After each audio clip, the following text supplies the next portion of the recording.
All right. What's up? What's up? What's up? So, haven't been live in a while. It was, you know, it was more of a rough week for me, I would say, to be honest. Like this week, I did end in green. Like my accounts did end in a green week. They are up right now. But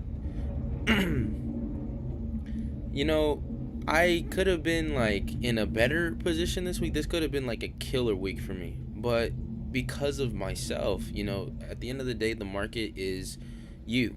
The market is not candles moving, it's not money, it's all humans and their emotions simply putting money into something. That's all it is. It's humans' emotions going into the market. That's exactly what the market is. It is not money. It is not, banks. It is not. It is basic. It's all human emotion. Okay.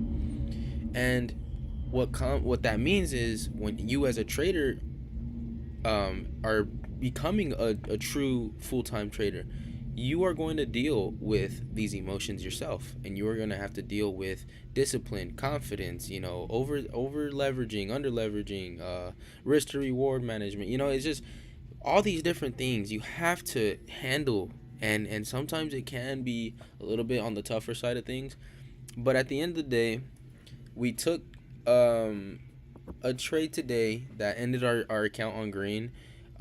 Good thing in the morning, I was more in a better headspace, and I took two trades, and they both went exactly how I wanted them to go. So it was a good morning. I want to just kind of review them and go over my thought process during everything. So yeah, let's get started. Let's just play some music here in the background a little bit. Let's get some music going. So I'm gonna go over the buy opportunity that I took in the morning for indices this morning. So if we look at indices in the morning, we did end up catching. Let's lower the desktop audio.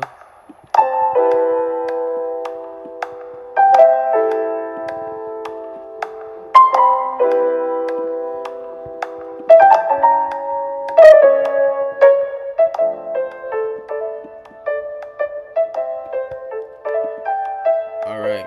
So with indices, right, we did catch a nice buy this morning. So more specifically, we had opportunities here to catch a buy. Right.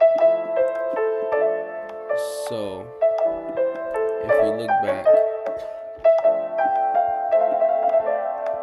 this drop here, okay, and we came right into the zone.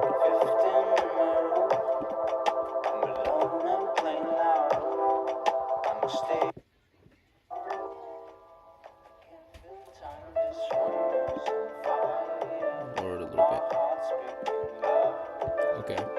So we did end up coming into the zone here of liquidity, and we pumped immediately, straight away. It was a perfect entry. That's where we had the entry, and I made a good amount on this trade. You know, and again, it's not about the money. It's not about how much you make. It's just about the trade that you take and how good it was. So I seen that we already filled an imbalance, and I was up already. So in my thought process, the reason why I decided to pull out at the very top is because I seen a lot of rejection, and I seen that the market didn't really want to stay in that high. It didn't want to stay in that range. It was rejecting very quickly.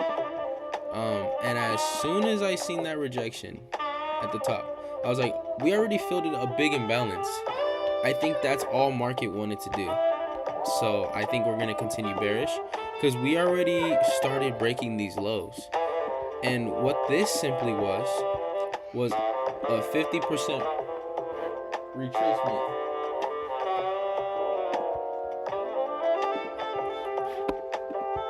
Yeah. All it was a 50% retracement. Okay. So we retraced back to the 50% range, and as you can see, we dumped. So That's how you know we were continuing bearish. We broke below these lows and we already hit the 50%. So in my mind, I was thinking, yes, we will get a rejection here to pump up. And I was like, nice, that's good. But will it hold? And I wanted to see if it would hold based off of that rejection. So as soon as we started rejecting, it dumped. And I was like, okay, we're going to continue selling off. So I took out here, ended the week on green, and I was like, nice, we're good. So that was my thought process in there. And if I didn't get enough sleep, one thing about me is when I trade tired, when I trade stressed out or anxious or frustrated, I am an awful trader. Because emotions are a big part of the game here. It's all a part of the game. It's all the game. Everything you do in trading is all based off emotions and how you are feeling that day. That's why the top 1% traders talk about make sure your emotions are in check before you start trading, and I don't listen a lot of the time with that, and I need to work on that. But here we are. So when we look at the trades that I didn't take, that I marked up, that ended up going my way, you will see how I knew it was going to go in a certain direction, but I was too scared to hop in them. Why? Well, lack of confidence. Okay, I had a lot of lack of confidence this week because I took a lot of losses. So USD JPY, I actually caught this entire daily move, up, and I know we're gonna clear highs and go to make a new high and clear all this liquidity. So why did I not enter this trade when I knew everything lined up and the conditions were there to actually give me what I wanted to see? Why did I not hop in this trade? It's because I wasn't in the right headspace. One, I was told that by somebody else that it was a risky trade, but at the end of the day, I need to remember that I'm the trader behind my trades. They're not. So one thing of advice is, if you did your own analysis, you trust it, and it's going to go your way, trust yourself. Because at the end of the day, they probably didn't do the analysis on the trade like you did to even get the data that you have to confirm anything. I checked off every confirmation in the book on this trade. I knew we had motive to continue higher and make a new high, and I still didn't enter. And I would have caught an entire daily move, keep in mind. That's a swing trade. That would have been my first swing trade. And not only that, we could have caught over 250 pips already. That's phenomenal. And to be only 6 months into the game, or 5 months into the game, and be able to even catch a play like this, that's amazing. But see, I caught a play like this, but I didn't get in it. So it's one thing to catch the move, but not actually benefit from it because of lack of confidence, right? So that's definitely another thing I need to work on is confidence, which I will get better at, obviously, in the future with time. But for now, it's a good play that I caught, but we'll move on and we will catch another one. That's the best part.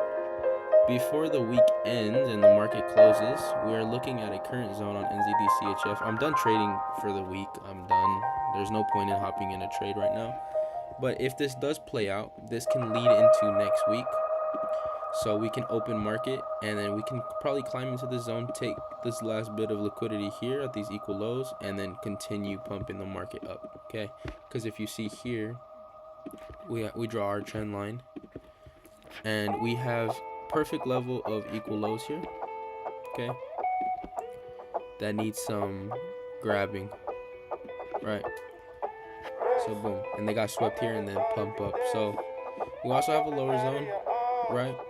So we can target this, but I don't like this one as much because it did make equal lows. So I would go more towards this zone, and we're there. I think this will happen on market open next week, so we can look at that. XAG USD. So this is what me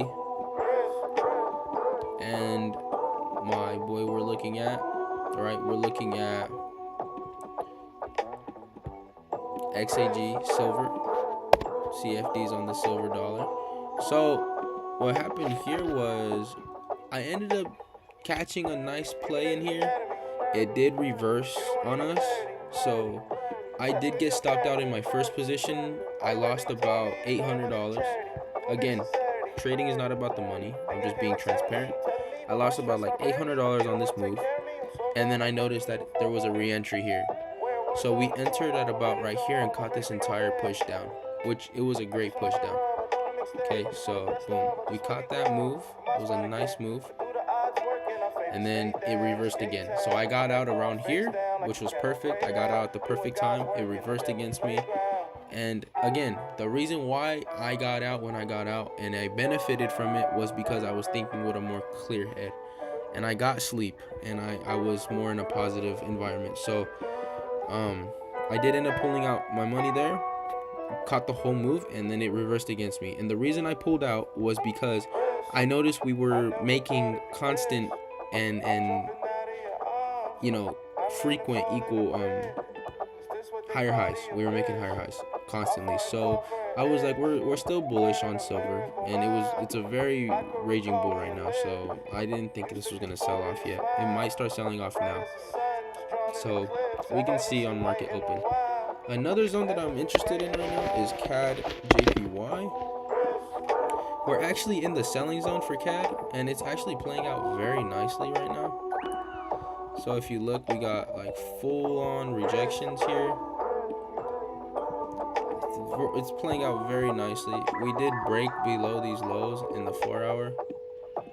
And I did call this zone out. I did think this zone was going to play out, and it's playing out perfectly. So we can see this possibly play out leading into next week. This might end up being a big move. It already retraced to the 50%. I'm not entering any trades. I could enter this. I feel like we're going to continue bearish. But I think one of the main things that people forget, especially myself, is there are trillions, not billions, millions, there are trillions of dollars in the financial market. So that means that by missing this move, there will be another $1 trillion move tomorrow. There will be another $1 trillion move next week. You know, it's insane the amount of money that are in these markets, and there is no reason at all to be worried about missing one little move. Yes, sometimes the moves might be big and you missed out on a bigger move, but how many big moves have we missed out on that we didn't catch? And you're not worried about those moves, so why be worried about this move? You know, so it's okay. I think that's one thing that I need to work on, is not being so focused on missing big moves that I know I can catch again. If I caught it once, why can't I catch it again? So I think a lot of people fail to remember that. So here we are, CAD JPY. This was a good zone that I caught. It's playing out very nicely again. So this is how I would have taken it. I would have market executed, and then my stop loss would actually have been above this high, because this is this is more of a big rejection zone and we actually, what's the word? We respected this resistance point. So that means that price coming above these highs are unlikely. So we can put our stop above that high, and we can take this for a lower low, and we could sweep all of this. And yeah, this will give us about a nice 1 to 6. It's playing out beautifully. So once this move pushes down about, I don't like how I grabbed that zone. I want it to be perfect. Okay, once this thing moves about 47 pips down, we are now at a 1 to 1, and we can take partials, break even, and yeah, so that's CAD JPY. We'll see next week. I will keep this trade updated just to see how it played out, because I'm still working on this 50% retracement play that I'm learning, because it does have like a 100% win rate in my book right now, because like this is another one that I caught right now and it's playing out beautifully. So I want to kind of keep it updated on especially these lives, to kind of go over it to see how it played out. you know, especially live. It's just perfect. So another great trade that I ended up catching was NAS. Now look at that sell off on NAS. It was amazing. So I want to talk about fractalness in the market. When you have a zone, okay, when you have a zone in the market, you gotta look at fractalness sometimes. Okay, it's not gonna happen all the time. And with fractalness, if we go to Google really quick and we look up fractalness in nature, I learned this from my mentors. Fractalness in nature. So we can go to images and okay, perfect example is this leaf.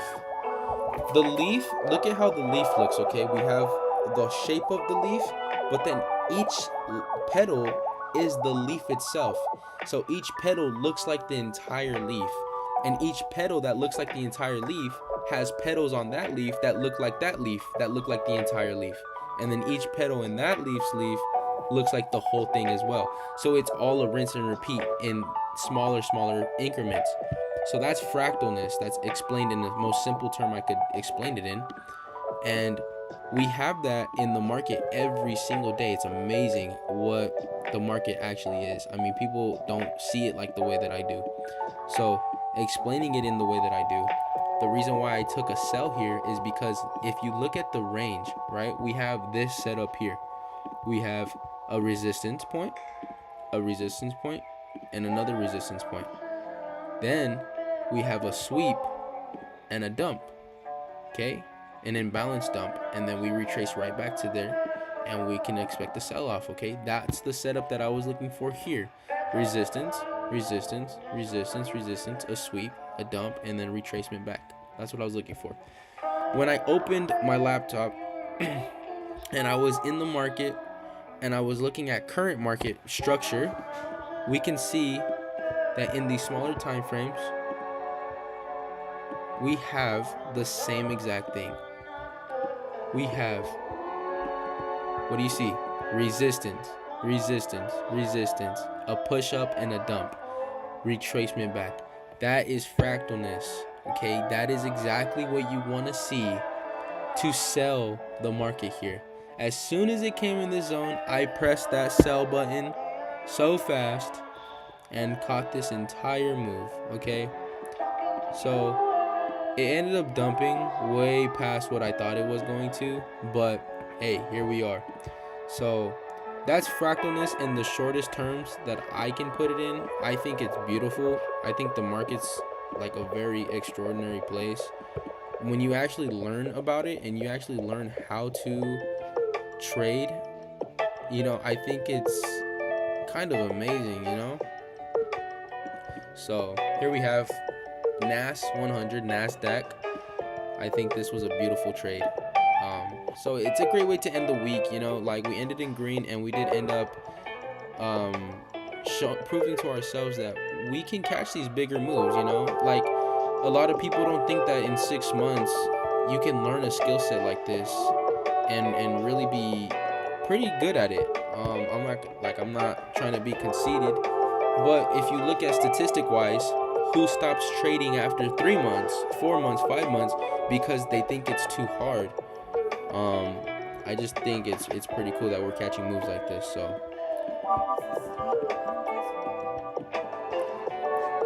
why, grandma, you don't trust me? Yeah, she checks on him, grandmama. It's okay, grandma.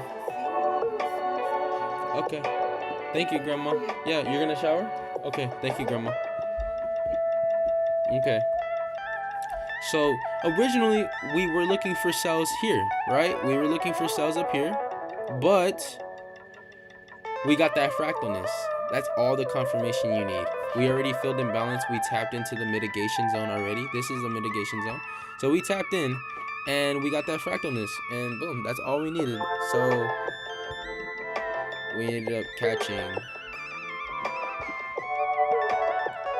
We're gonna go ahead and copy this image, send it on over to myself, and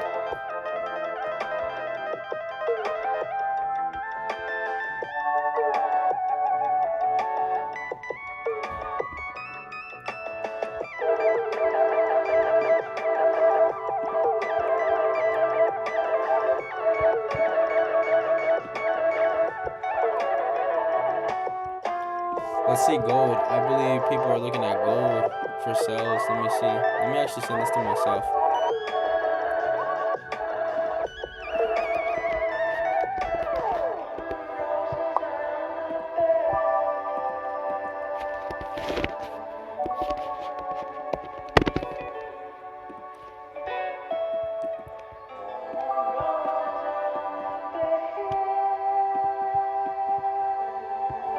What are we looking at here? What are we looking at here? I wonder what Mike was looking at. One of our educators, Mike Navarrete, he was calling out sales, but I wonder what he was looking at. Not sure, not too sure, but hey.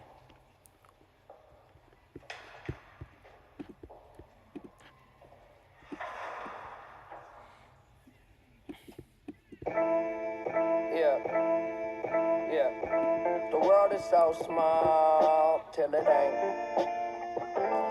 So I think that's about it for me. I'm building up a wall till it break. Nice moves caught. She hate it when I call and it's